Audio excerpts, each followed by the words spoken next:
Navy Matters.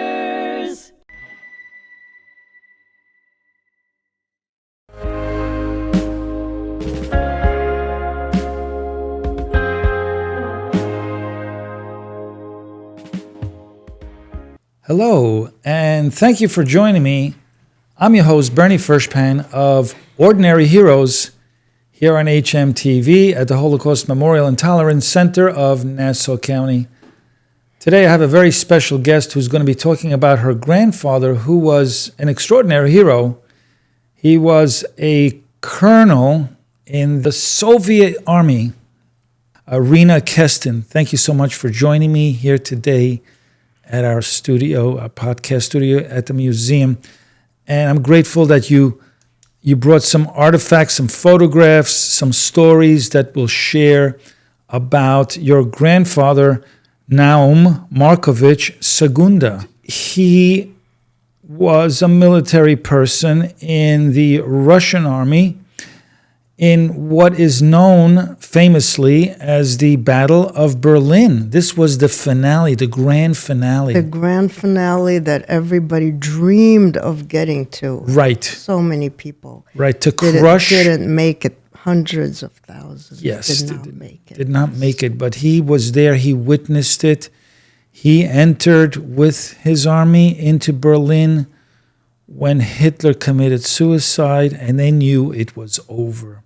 That regime was crushed by the Russian army, the U.S. army, and the British army. But they still put up They put up a good fight. Brutal fight. Well, what they did was, out of desperation, they trained kids, grandfathers, to fight for the last remaining structures that existed in Berlin, where Hitler was hiding. Most of his upper echelon generals ran away at that point, but he was there to go down with the ship. So tell me a little bit about your grandfather and what you know about him. And did you hear most of the stories through your parents? Yes. Now, so your grandfather's on your mother's or father's side? It's my mother's father. Okay. He was born to a family of 6 boys. He was the second to the oldest. And what country was he born in? Was it Russia? It was Dnipropetrovsk, which is Ukraine today. It was Ukraine. His father was killed by some shkatzim on the street. He was selling cigars. You know, the old song, Jews selling cigars in the street, right? So he was killed. His mother died shortly after. He was orphaned at a young age. All of the kids grew up in an orphanage. He spoke about the brutal life in the orphanage. They would starve a lot of the time. They would have to go out to the marketplace and steal food. That's how bad it was. At the age of 16, he was tall, he was husky. He passed for an 18-year-old, and he got into military school. Wow. That was a way of getting out of the orphanage. Right. And once you're in military school, first of all, you get fed 3 times a day. Right? I think that was probably the best part. The rest of it was not great.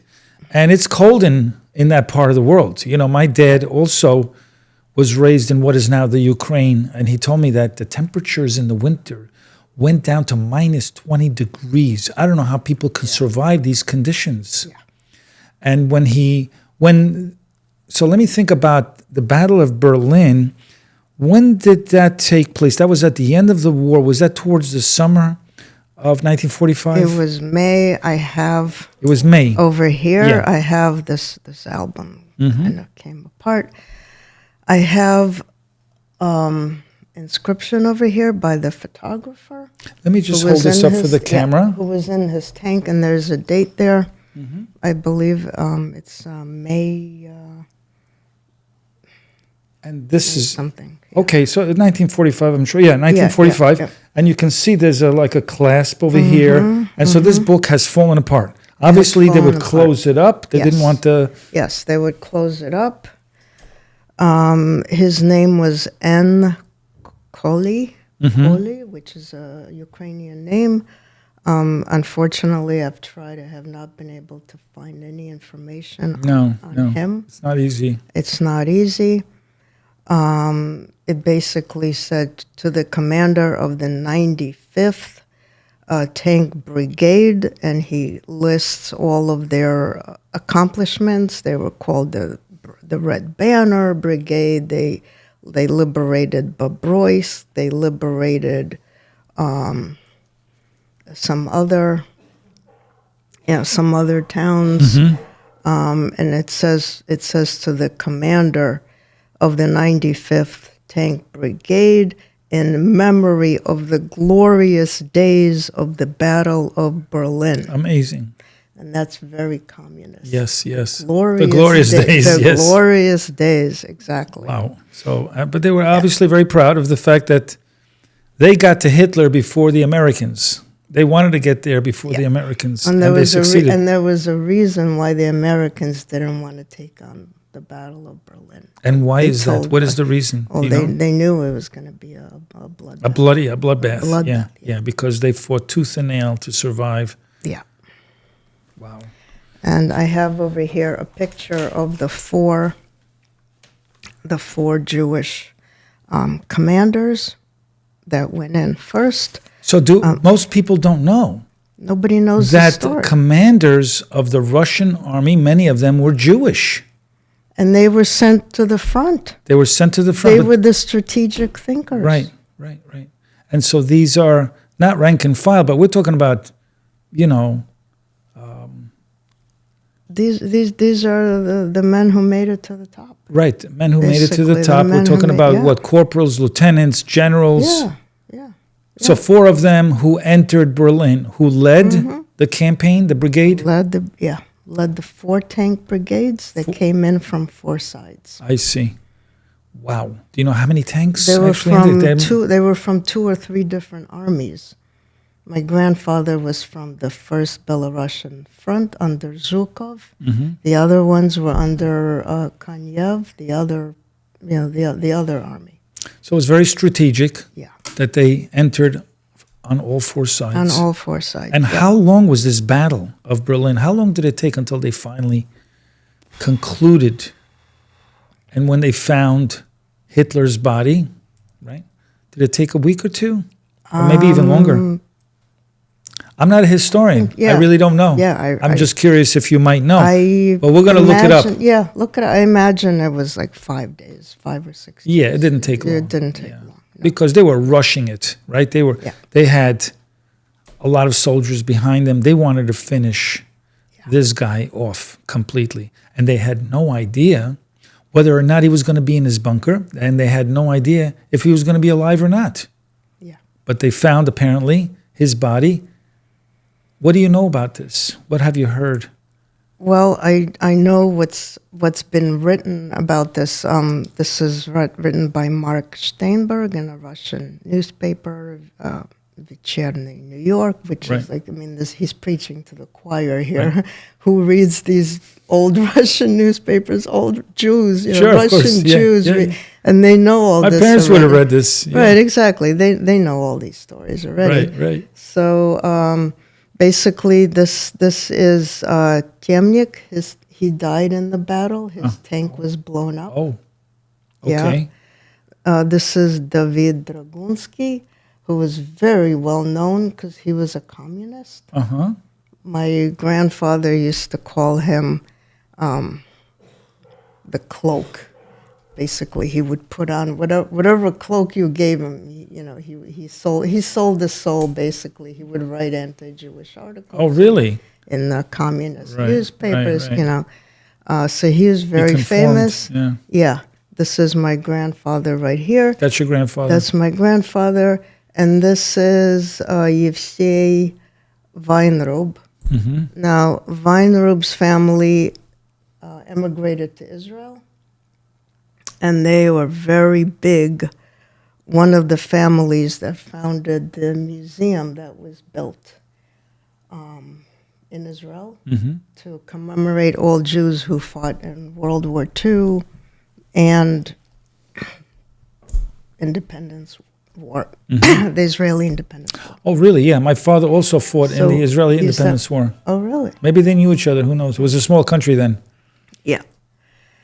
So, So this is basically this is the story of the four amazing men. And my grandfather fought alongside with the artillery brigade.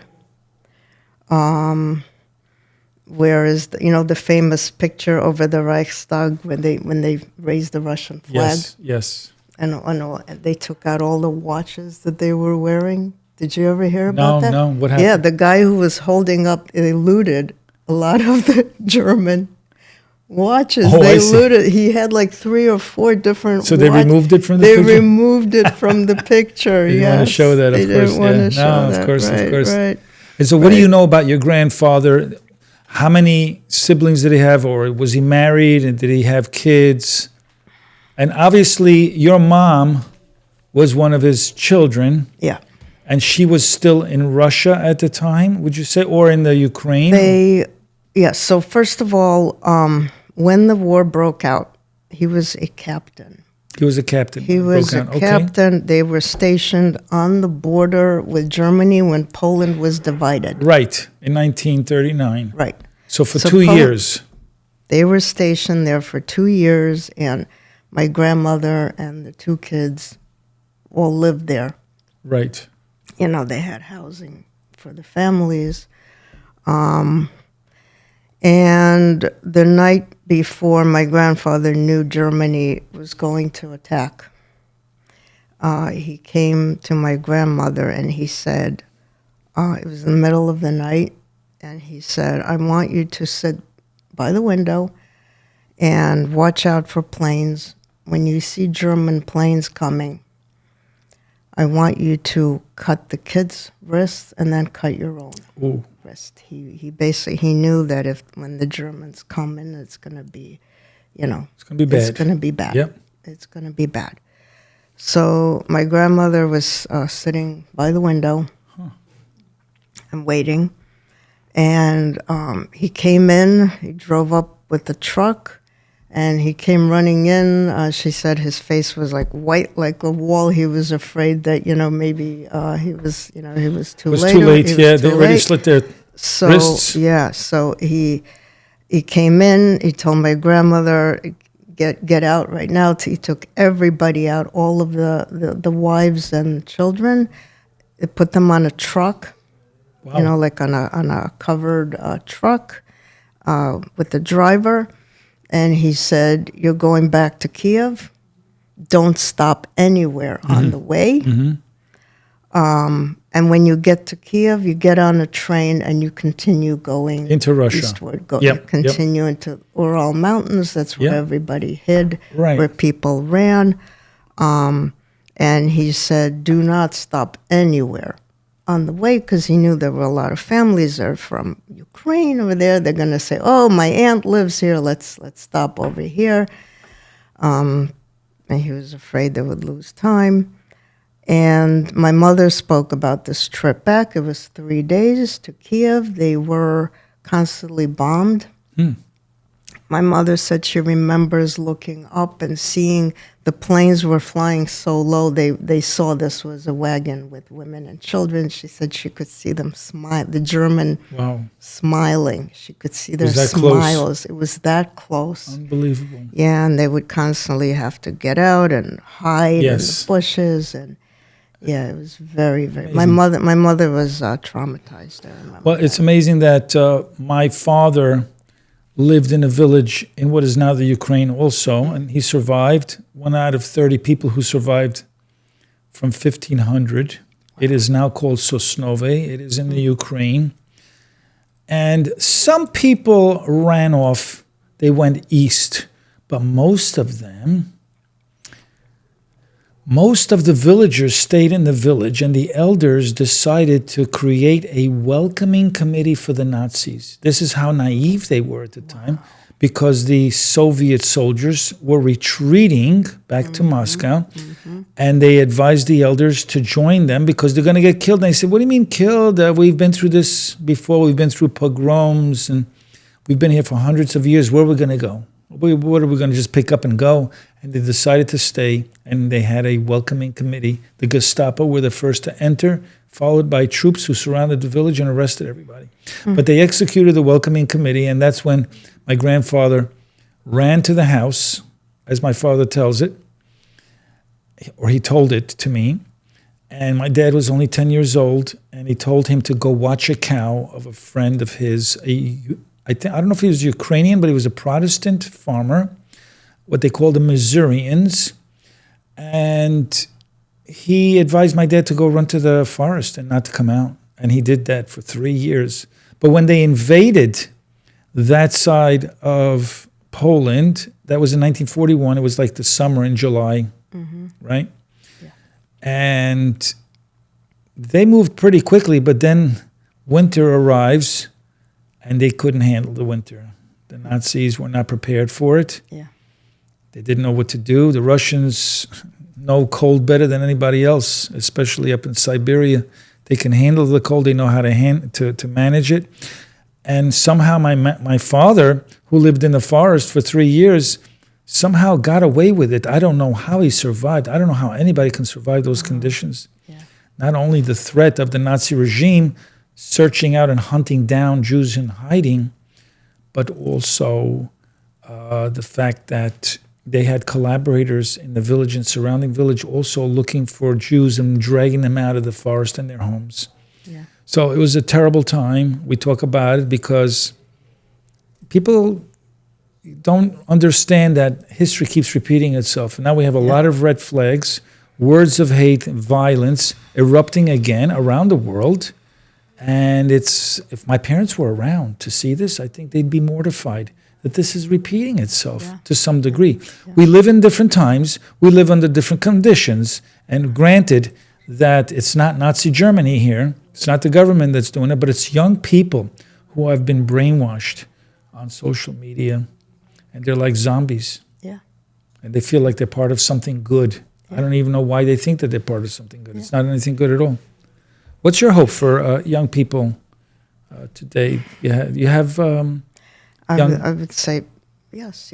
I have kids in the 20s. Yeah. I would say we have to learn history. They should educate themselves. Kids are not being taught how to think. They're being taught what to think. Right. Very good. They need to learn how to think for themselves. Right. Read the history.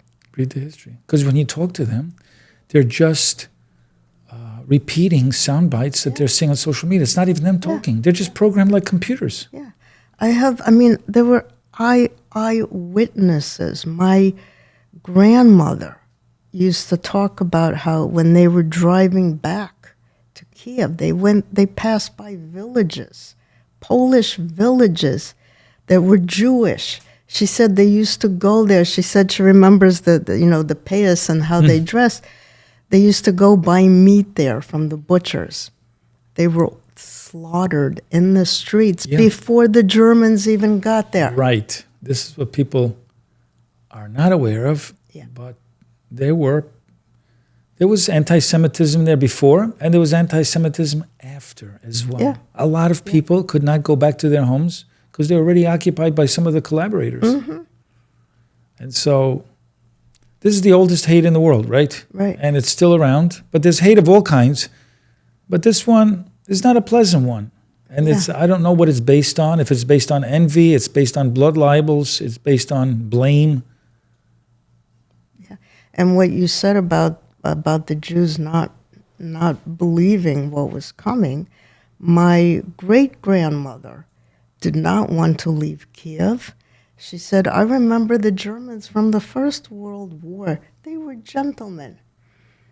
I'm not going anywhere. Mm-hmm. They had to carry her out, kicking and screaming. Really? They were naive, unfortunately. My great-grandmother, yeah. Those that lived near the German border knew what was happening on the other side. They fled in 1939. when the Germans crossed the border.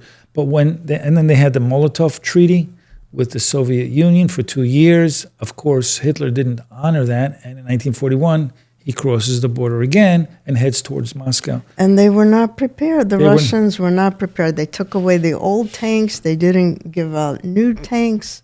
They were not prepared. They didn't think not prepared. that anything was going to happen. But then you said that your grandfather was aware that he was going to attack the Soviet Union, so there was some kind of buildup. They were waiting. They knew it was going to happen. They knew it was going to happen. Any minute, yeah. And so your grandfather left quite a legacy for you to talk about his life, his story. And in the beginning, this is what I was told, is that he was... the soldiers were constantly being besieged and captured by the Germans in the beginning because there was such disarray. There was no, they had no idea what was going on. And my grandfather managed to lead his unit out several times. And then they were taken by the Russians. They were taken into a military prison by the Russians and questioned, how did you survive? Right. You must have been traitors or something. How did you survive? And the men said, Captain Sekunda let us out. Amazing. Yeah, so he was a hero. He was promoted then. He was totally a hero. Yeah, he was promoted. And who would know that 4 of, the top leaders of the Soviet Union military entering Berlin were Jewish? Who knew? No. And do you know, have you heard at all, whether they knew that Jews were being persecuted and slaughtered?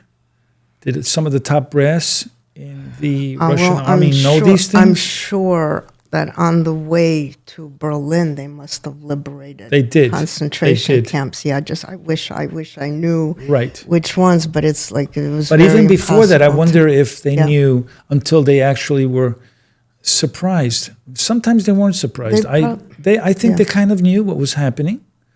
The death camps were built in Poland because the Nazi regime didn't want the German society to smell the burning bodies.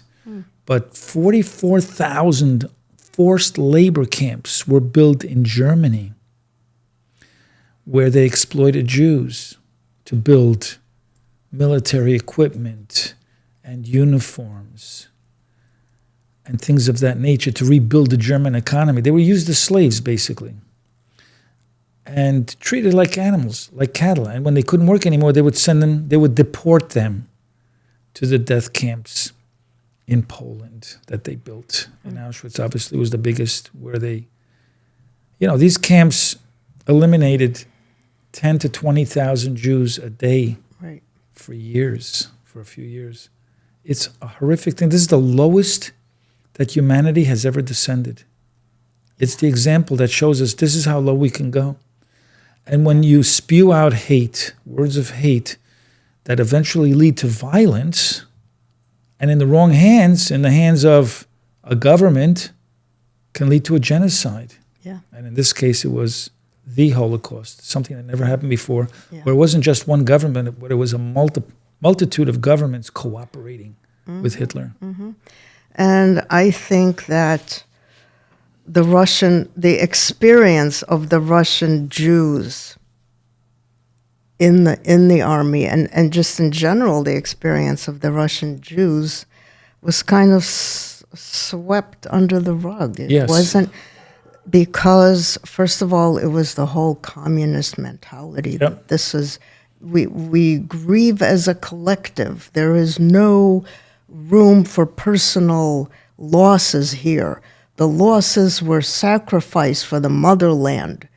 This is what it takes, for our motherland. And to them, it was a proof of how grand communism is. Look, to this day, they still say Russia won World War II.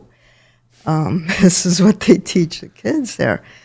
And being a Jew, well, first of all, you wouldn't advertise that you're Jewish, especially with a name like Sekunda. You can kind of go under the radar, not a typical sounding, Jewish name. And nobody really knew. It's an incredible story. About my grandfather. Yeah. He was left out of the book written by Zhukov. You have an opportunity to take this story to the next level, perhaps create some kind of a presentation and go around, if you're up to it, to tell the story. I'm sure we'd love to hear it over here. If you had some kind of a formal presentation with photographs and stories. And this is an incredible story. Yeah, I actually took this to the museum. It's called Karlshorst in Berlin. It's the Russian. Can I see this book and see what kind of photographs that we can show? We can go through it, of course. Yeah, we're kind of running out of time, so I'll just quickly show some of the photographs that was given to your grandfather. These were all taken. The whole album was given to my grandfather. Right, so and it was bigger over the years. So let's take a look at this. Okay, so these are the tanks coming into Berlin. This is Rena's grandfather right there.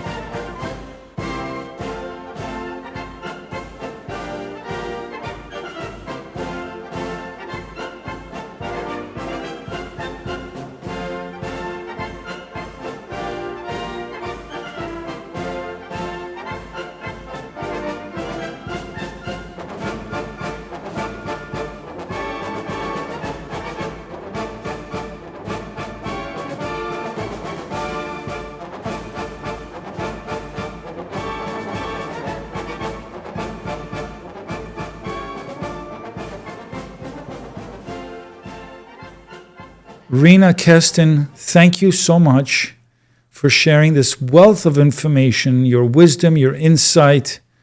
Truly grateful that you made the time to join us today and show us these photographs, tell the story of your grandfather and your family. And I want to thank my listening audience for joining me here today on Ordinary Heroes. Rena's grandfather was no ordinary hero. He was quite extraordinary. He was a Jewish colonel. He went through the whole war without being wounded once. It's amazing. It's incredible. Well, thank God for the Allied nations, and in this case, the Russian army for destroying. And the American leather jackets that once saved his life. He said a bullet didn't go through because he was wearing an American leather jacket. Truly amazing. Thank you so much for joining me. I'm your host, Bernie Furshpan of Ordinary Heroes here on hmTV. Until next time.